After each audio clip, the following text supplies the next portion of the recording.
Boa noite a todos, que o amor do Cristo nos envolva para mais uma noite do nosso Evangelho. Hoje nós vamos dar continuidade aos estudos do Livro dos Espíritos. Abordaremos as questões 207 a 217, que trata das semelhanças físicas e das semelhanças morais. Nós podemos observar que existem sim tanto semelhanças físicas quanto morais. Mas é importante dizer que as semelhanças físicas são transmitidas pelos nossos pais, pelos nossos antepassados. Já as morais, não. Então, lembra que a gente sempre diz que o corpo procede do corpo, já o espírito não procede do espírito. Então é isso. Essa questão dos nossos antepassados, dos nossos pais nos transmitirem essas semelhanças físicas, nos traz boas reflexões. Quando a gente fala dessas semelhanças, muitas vezes a genética nos traz algumas dificuldades. Podemos vir com algumas doenças, doenças genéticas, doenças que podem nos deixar com algumas sequelas, e muitas vezes nós ficamos procurando um culpado para isso. Culpamos nossos pais, nossos antepassados, e isso não é o correto, porque apesar da genética, de ser uma herança genética, nós herdamos isso de nós mesmos e não deles. Se viemos aqui, nós que somos espíritas e que temos conhecimento dos processos sucessivos, né, das reencarnações, nós aprendemos com as próprias experiências. Se viemos num corpo que traz uma doença, uma sequela, mesmo tendo sido herdado por uma genética, que é a genética dos nossos pais, foi uma escolha nossa. Então a gente vem com mesma doença, mesma sequela, foi escolhida por nós. A gente vem com o corpo que precisamos naquela reencarnação fazer uso para desenvolver algumas virtudes ou habilidades. Então, não podemos culpar nossos pais por isso. Foi sim uma escolha e viemos através deles porque era um solo fértil, porque precisávamos desse corpo para essa reencarnação. Então, o corpo que tem determinada enfermidade, ele carrega características necessárias para a nossa evolução naquele momento. Quando a gente fala das semelhanças morais, elas se dão por questões de afinidade, de atração, de simpatia. No intervalo entre uma reencarnação e outra, nós nos reencontramos com aqueles espíritos a qual a gente tem muitas afinidades.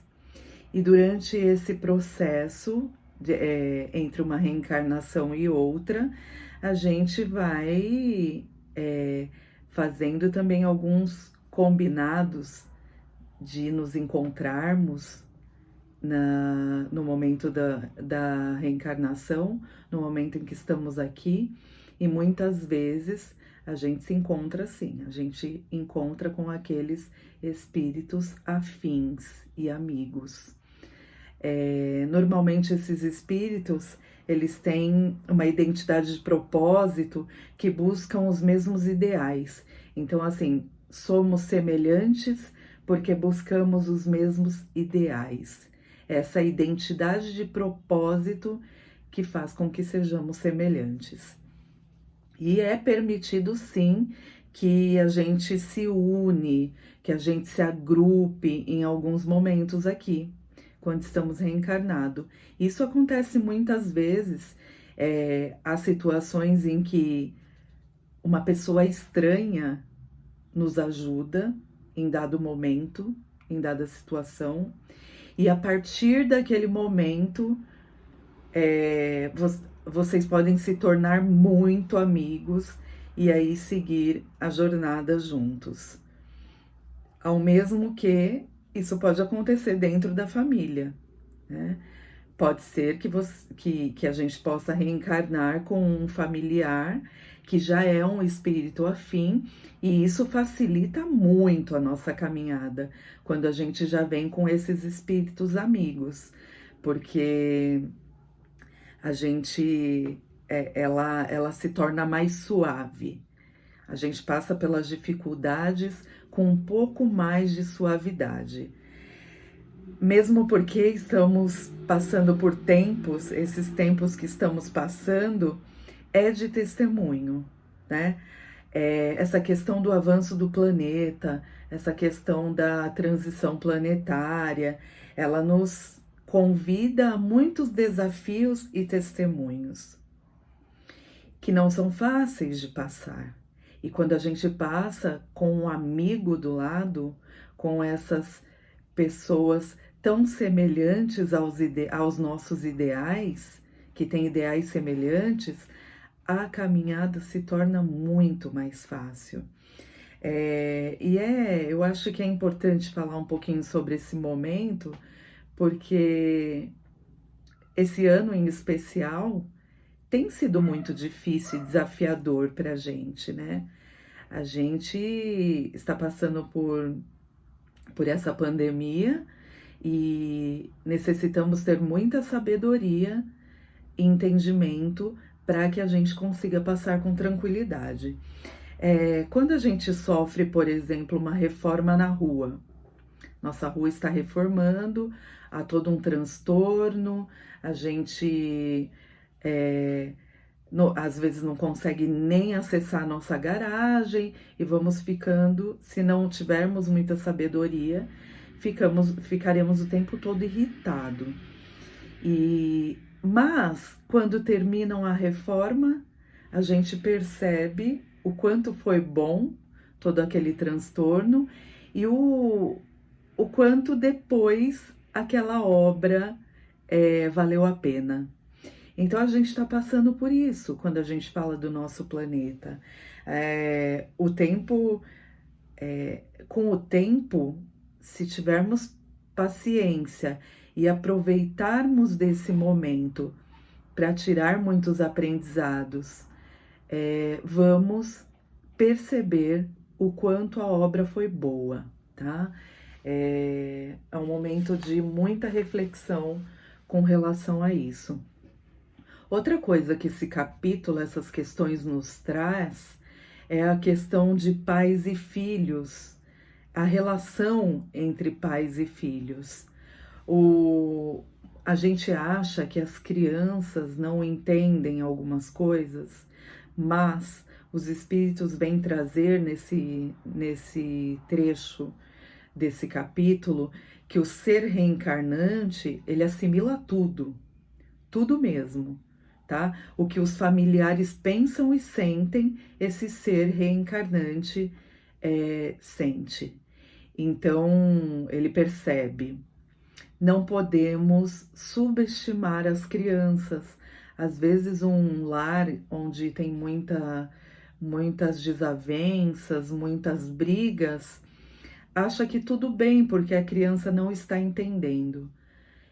Essa criança, esse espírito, passa a entender a partir do momento que está sendo lá gestado. Então, é muito importante que a gente tenha responsabilidade sobre isso. E que a gente saiba qual é a missão de nós, pais. Que a gente tenha clareza dessa missão. A gente tem como missão trazer caracteres e desenvolver o progresso dos filhos através da educação. Muitas vezes a gente terceiriza essa educação do filho,